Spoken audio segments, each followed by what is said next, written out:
It's kind of like Chinese water torture. Drip, drip, drip, drip. Get your food stores, get your food supply, get prepared, get ready. Do what you can. Keep moving, move ahead. Get your salt. Buy some corn muffin mixes. It's enough to drive you crazy, isn't it? Okay, August the 2nd is going to approach, and I haven't kept totally up on the news. I need to get a little bit more informed. But August 2nd, from what I understand, is the date that they have to decide what they're going to do about raising the debt ceiling or not, and the repercussions that could come from that. Now, I'm not a doomsayer, and I never have talked about everything coming to a screeching halt. But there are factors, a lot of them right at this point in time, a lot of factors out there at this point in time that could lead to the need, I guess, lead to the need for our stored supplies. So just it's it's it's a little frustrating, I think, for all of us when if we had unlimited resources, lots of money lying around collecting dust, we could click, click, click on the internet and have everything delivered to the front door and it would all be done and over with. That would be a dream. I've been trying to do things little by little for 40 years, and it seems like my mother used to say, the faster I go, the behinder I get. The faster I go, the behinder I get. And of course, they used to say one step forward, two steps back, and sometimes it's one step forward, 27 steps back. However, uh, I think it helps to do a mental inventory and think about if money is the main problem. Of course, there's time and energy to be considered as well, but if money is the main problem, try to do an inventory in your mind. Of course, I think you need to use prudence with this and probably divine inspiration. But if you have possessions that are paid for, that are not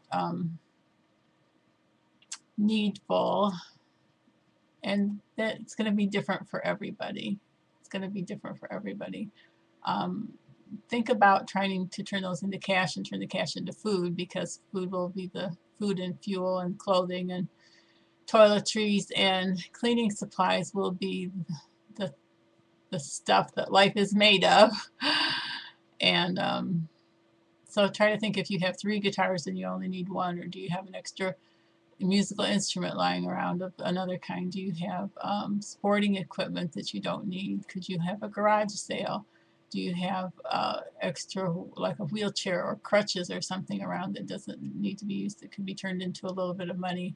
Of course, I have other videos on here about ideas for how to come up with different fundraising ways, services that you can offer, like shopping for other people or being an in-home chef, that kind of thing. That's on another video. But just kind of do a little mental inventory. If you have a vehicle you're not using, or if you have exercise equipment you're not using, or if you have a stamp collection or a coin collection that would be of very little value if you couldn't eat it. Um, the possibilities, of course, are endless, so I won't waste your time with trying to go over all the things that you might be able to turn into cash. Jewelry is another one. I don't, I really don't have jewelry of any kind other than my wedding ring. Um, as I've just never had any interest in it. I guess I'm kind of a down home girl, but you know, I just think that if we have jewelry and it's not a family heirloom and we don't have food storage, it might be a good idea to get rid of the jewelry, but don't go to those places that say we buy gold, because I understand that they give you less for it than it's worth.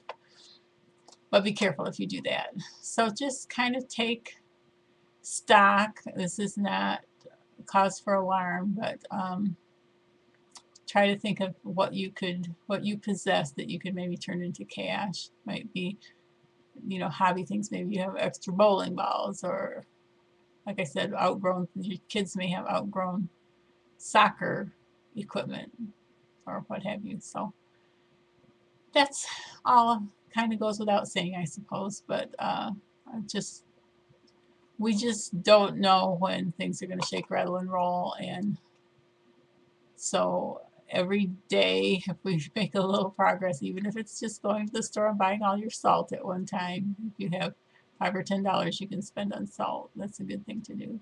It makes me, anything I can cross off my list, and I've got a lot of things left on my list, a lot of things that are undone that need to be taken care of, but anything you can cross off your list is going to make you feel better. So I will try to get more informed about the debt ceiling coming. God bless. God bless your efforts to prepare. Make a list and check it twice so you can eat more than just beans and just rice.